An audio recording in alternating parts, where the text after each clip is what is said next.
அனைத்துலக உயிரோடை தமிழ் ILC தமிழ் உயிரோடை தமிழில் அன்பர்களே, அரசியல் கலை நிகழ்ச்சியில் இணைந்திருக்கிறீர்கள். அரசியல் கலை நிகழ்ச்சியில் பிரித்தானிய விருது போரியல் ஆய்வாளர் அரசவர் இணைகின்றார். வணக்கம் அரசவர்களே.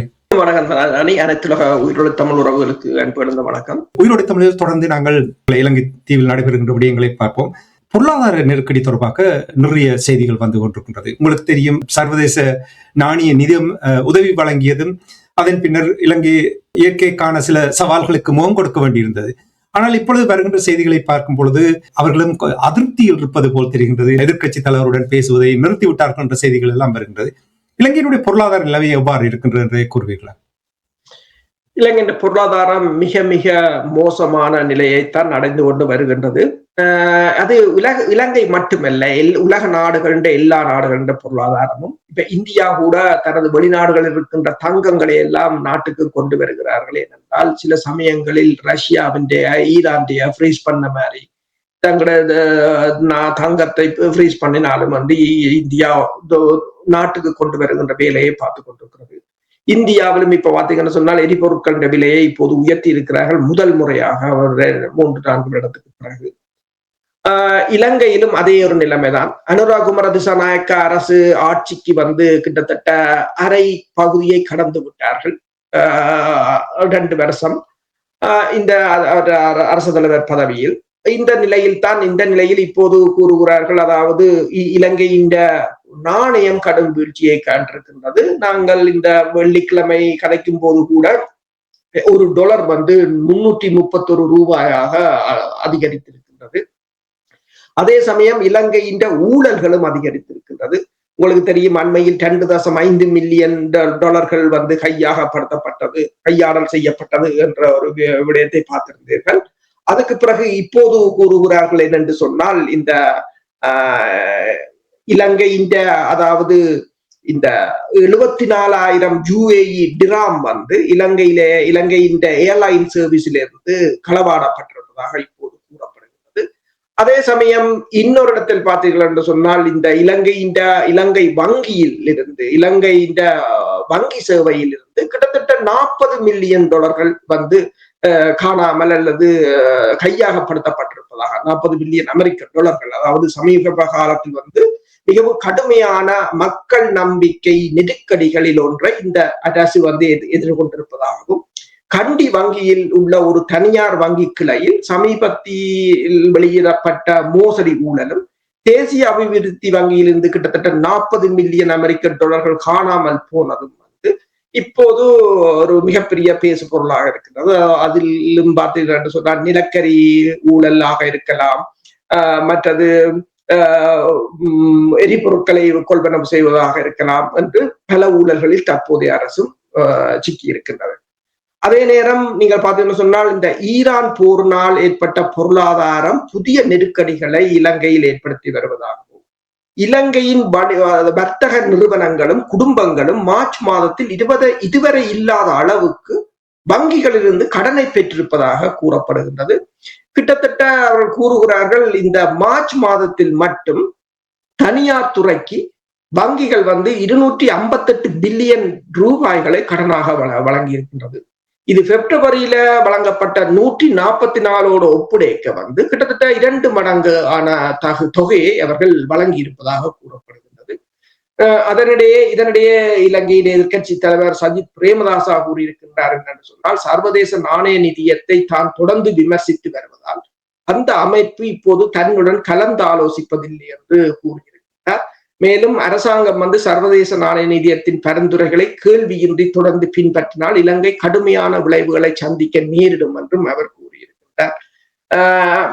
இதில் வந்து அதாவது இன்னும் ஒரு 2.5 வருடத்தில் இந்த அரசு மீண்டும் ஒரு தேர்தலை எதிர்கொள்ள நிற்கின்ற நேரத்தில் வந்து மெல்ல மெல்ல இந்த அரசு மீதான மக்களின் அதிருப்திகளும் மற்றது பொருளாதார நெருக்கடியால் ஏற்படுற விளைவுகளும் வந்து இலங்கையில் கடுமையாக அதிகரித்து வருகின்றது.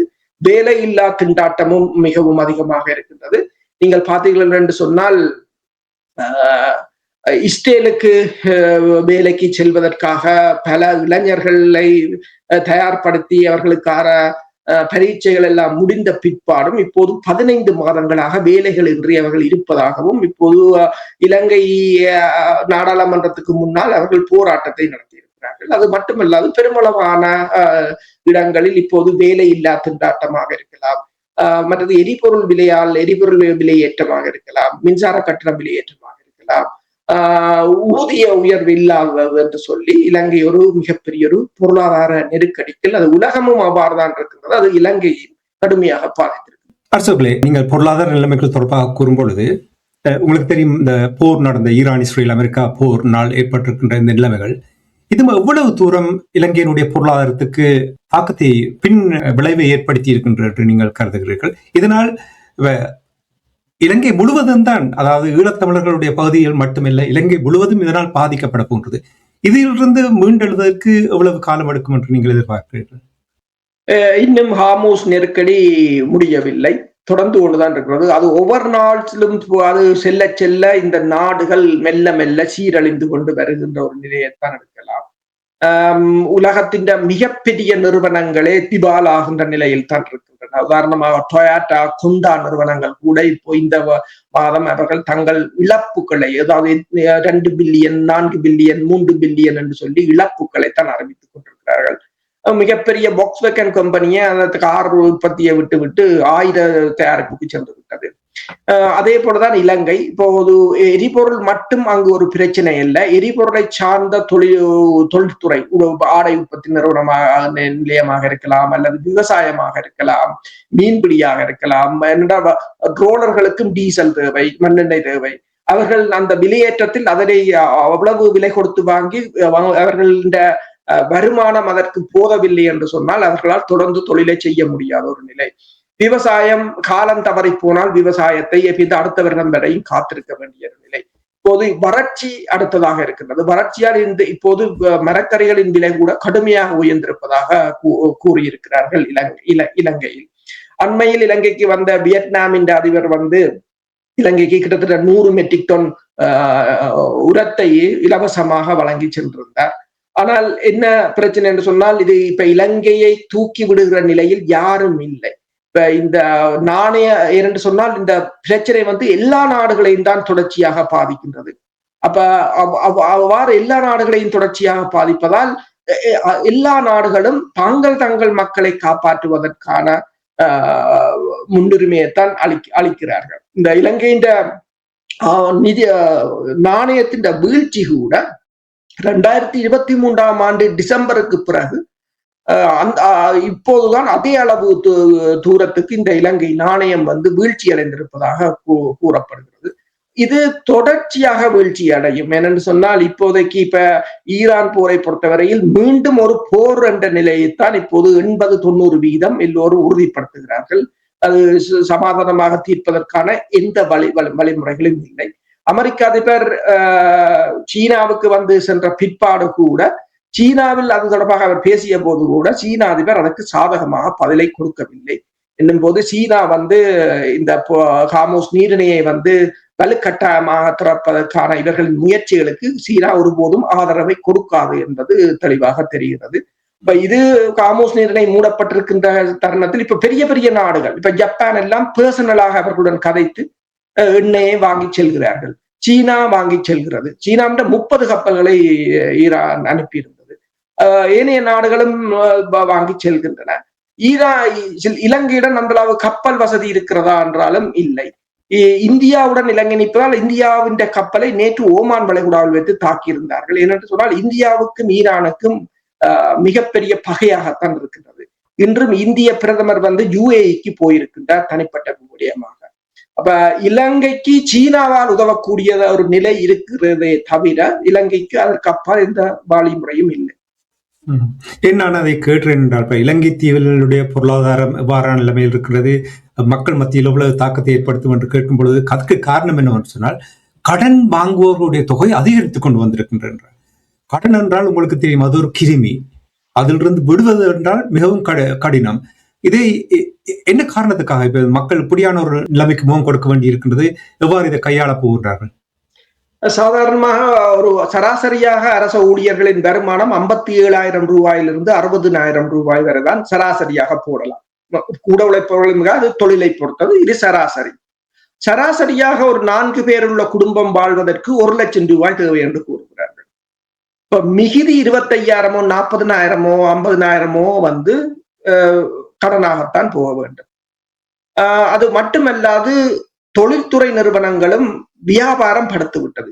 கப்பல் போக்குவரத்து கடுமையாக பாதிக்கப்பட்டிருக்கிறது. ஏற்றுமதி 40% ஏற்றுமதி பாதிக்கப்பட்டிருப்பதாக கூறுகிறார்கள். ஹார்முஸ் நீரிணையாக இருக்கலாம், ஏன்னா மத்திய கிழக்குக்கு போறதும் பொருட்கள் இருக்கின்றன, ஐரோப்பாவுக்கு போற பொருட்கள் இருக்கின்றன. 40% ஏற்றுமதி படுத்து விட்டது. ஆனால் கரண்ட் பில், நிறுவனங்கள கரண்ட் பில் ஏறிவிட்டது, வீடுகள கரண்ட் பில் ஏறிவிட்டது, சந்தைகளில் சாமான்களின் விலை ஏறிவிட்டது, பணவீக்கம் இலங்கையில் அதிகரித்து விட்டது. அப்ப இதை சமாளிப்பதற்கு அவர்களுக்கு வேற வழி இல்லை. அவர்களுக்கு கடன் வாங்க வேண்டிய ஒரு நிலைக்குத்தான் எல்லோரும் தள்ளப்பட்டிருக்கிறார்கள். வாழ்க்கை தரம் உயர்ந்து விட்டது. அந்த வாழ்க்கை தரத்தை மேம்படுத்துவதற்கு அல்லது அதனை நிலைநிறுத்துவதற்கு கடனை நோக்கி ஓடிக்கொண்டிருக்கிறார்கள். எனவேதான் 2 மடங்கு ஒரு மாதத்தில் அந்த கடன் சுமை மக்களும் அந்த நிறுவனங்களும் வாங்கிய கடன் சுமை 2 மடங்கு.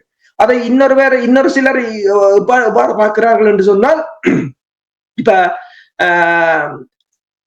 அடுத்த மாதம் சில சமயங்கள் வட்டி விகிதம் ஏறிவிடும். இப்ப தொடர்ந்து மக்கள் கடனை வாங்கும் போது வங்கிகள் வட்டி விகிதத்தை அதிகரித்தாலும் என்றதுக்காக அவர்கள் வேலைக்கே கடனை பெறுவதற்கு முண்டியடிப்பதாகவும் கூறுகிறார்கள். ஏனென்று சொன்னால் போக போக வட்டி விகிதங்கள் கூடும், பணவீக்கம் கூடும் என்ற ஒரு நிலை ஏற்படுவதற்கு முதல் வாங்குவோமோ என்று வாங்குகிறார்களோ என்ற கருத்துக்களும் இருக்கின்றன. அது மட்டுமல்லாது வரியை கூட்டுவது, IMF நிலைமையும் அப்படித்தான். அவர்கள பரிந்துரைகளின் அடிப்படையில் வரியை கூட்டுவது, மின்சார கட்டணத்தை கூட்டுவது, மானியங்களை குறைப்பது என்று சொல்லி இலங்கை அரசிடம் அந்த இதுகளை என்னென்று சொல்றாங்க தெரியும், நிலக்கரி ஊழலாக இருக்கலாம், அதனால் ஏற்பட்ட இழப்புகளாக இருக்கலாம், இப்போது இந்த ஸ்கேம் என்று சொல்கின்ற அதனால் ஏற்படுகின்ற இழப்புகளாக இருக்கலாம் என்று இலங்கை அரசு ஒரு கடுமையான நெருக்கடிக்கு அரசு மட்டுமில்லை மக்களும் அவ்வாறான நிலைக்குத்தான் தள்ளப்பட்டிருக்கிறார். உலகமே ஒரு பொருளாதார நெருக்கடியில் இருக்கிற இந்த நேரத்தில் நீங்கள் பொருளாதாரம் தொடர்பாக கூறும் பொழுது மீனவர்கள், உங்களுக்கு தெரியும், மீனவர்கள் தொடர்ச்சியாக எதிர்நோக்குகின்ற பிரச்சனைகளை நாங்கள் எத்தனையோ தடவைகள் இந்த வானொலியில் பேசியிருக்கின்றோம். அது ஒரு நாட்டுக்கும் இடையிலான பிரச்சனை. அந்த அரசாங்கங்கள் கையில் எடுத்து அதற்கான ஒரு தீர்வை கண்டுபிடிப்பதற்கு தயாராக இல்லை. தமிழர்களே தள்ளிவிடுகிறார்கள் என்றால் நீங்களே அடிபட்டு உங்களுக்குள்ளே பிளவுகளை ஏற்படுத்துங்கள் என்ற வாதத்தை அதை கையாளப்படுது. இப்ப விஜய் அவர்கள் முதல்வராக பதவியேற்ற பின்பு அவருக்கு ஒரு அழுத்தம் பிரயோகிக்கப்படுகின்றது. இலங்கை அரசாங்கத்தினூடாக நீங்கள் தான் இதில் தீர்த்து வைக்க வேண்டும். இது எவ்வாறு கையாளப்படுகின்றது? இதனால் பாதிக்கப்பட போன்றவர்கள் ஈழத்தமிழர்கள் என்ன நிலைமை என்றதை நீங்கள் அவதானிக்க. இந்த வாரமும் தென்னிலங்கையில் இருந்த பத்திரிகை ஒன்றை கூறியிருக்கின்றது, தமிழ் அரசியல்வாதிகள் தற்போதைய நிலையில் இது தொடர்பாக பேச வேண்டும், அவர்கள் ஒன்றும் செயற்படுவதில்லை என்றால் அவர்களுடைய கடன், அவர்கள் தான் அதை பார்க்க வேண்டும் கூடுதலாக. ஏனென்றால் உங்கள் பிரதேசத்துக்காகத்தான் உங்களை நாடாளுமன்ற உறுப்பினர்களாக தெரிவு செய்வது. நீங்கள் இந்தியாவுக்கு நாடாளுமன்ற வேலை, இந்தியாவுக்கான பணியை செய்வதற்கு ஸ்ரீலங்காவில சம்பளத்தை வாங்கி கொண்டு இந்தியாவுக்கான வேலையை பார்க்க தேவையில்லை. அப்போ நீங்கள் அந்த வேலையை ஒழுங்கா செய்கிறீர்கள் என்றுதான் கூறியிருக்கிறார்கள். ஏனென்று சொன்னால் வாழ்வாதாரம் அழிந்து கொண்டு வருகிறது. மீனவர்களின் வாழ்வாதாரம் வளம் வடக்கு கிழக்கை பொறுத்தவரையில் விவசாயமும் மீன்பிடியும் தான் பிரதான வளமாக இருக்கின்றது. அது பிரதான வளத்தை நீங்கள் இழந்து விட்டீர்கள் என்று சொன்னால் அது உங்கள் சமுதாயத்தையும் உங்கள் சந்ததியையும் அழிக்கும் என்றுதான் அவர்கள் கூறுகிறார்கள். அவர்களோட ஆலோசனையாகத்தான் கூறியிருக்கிறார்கள். நீங்கள் தற்போது புதிய முதல்வர் வந்திருக்கிறார், அவருடன் பேசுங்கள், அந்த மீனவர் சங்கங்களுடன் பேசுங்கள். நீங்கள் நெடுக போய் இந்திய துணை தூதரகத்திலிருந்து மத்திய அரசுக்கு பணியை ஆட்டிக்கொண்டு புலம்பெயர் தேசத்தில் இருக்கிறவர்களும் அதைத்தான் செய்கிறார்கள், நீங்களும் அதைத்தான் செய்வீர்கள் என்று சொன்னால் செய்து கொண்டிருங்கள் என்றால் அவர்கள் கடைசியாக கொண்டு என்னென்னு முடித்திருக்காங்கன்னா நீங்க செய்து கொண்டிருங்கள். ஆனால் இது பேரழிவை, உங்கள் இனத்துக்கு ஒரு பேரழிவை கொண்டு வரும் என்றுதான் அவர்கள் அதை போட்டிருக்கிறார்கள். அது உண்மைதான் என்று சொன்னால் வளங்களை அள்ளி கொண்டு போகிறார்கள். இது நாட்டுக்கும் பிரச்சனை என்று இல்லை, இனத்துக்கும் ஒரு பிரச்சனை இல்லை, ஒரு திருடர்களுக்கும் எங்களுக்குமான ஒரு பிரச்சனை. அவர்கள் கொள்ளையடித்துக் கொண்டு போகிறார்கள். அதை தடுக்க வேண்டியது அந்த பிரதேசம், நாடு, எல்லாரும் தான். அது கிராம சபையாக இருக்கலாம், மாகாண சபையாக இருக்கலாம், மத்திய அரசாக இருக்கலாம், எல்லோருக்கும் இதில் பங்குண்டு என்றதான் முக்கியமா. நன்றி அரசர்களே. இன்றைய அரசியல் நிகழ்ச்சியில் இணைந்து இலங்கை தீவில் உள்ள அரசியல் நிலைமைகளையும் பொருளாதார நெருக்கடிகளையும் உயிரோடு தமிழ் உறவுகளோடு பகிர்ந்து கொண்டமைக்காக அன்பர்கள் சார்பாக நன்றி குறிக்கொண்டு மீண்டும் இன்னொரு நிகழ்ச்சியில் இணைந்திருப்போம். அதற்கு நன்றி, வணக்கம். நன்றி, வணக்கம். எமது பார்வையாளர்களுக்கு வணக்கம். மக்களின் குரலாய் ஓங்கி ஒலிக்கும் இலக்கு மின்னிதழ் மற்றும் உயிரோடை தமிழ் வானொலி ஆகிய இவ்விரு ஊடகங்களும் உங்களைப் போன்ற எமது நேயர்கள் நண்பர்களின் ஆதரவிலேயே இயங்கி வருகின்றன. மிக குறைந்த வளங்களுடன் பல இடர்கள் மற்றும் தடைகளை தாண்டி பயணிக்கும் எமது ஊடகங்களின் பணிகள் மேலும் வளர உங்களால் முடிந்த நிதியுதவியை வழங்கி இன்னும் காத்திரமான செயற்பாடுகளை முன்னெடுக்க உதவுமாறு மிகவும் பணிவன்புடன் வேண்டி நிற்கின்றோம். உங்கள் பங்களிப்பு உங்களின் உரிமை குரலாய் ஓங்கி ஒலிக்கும். நன்றி.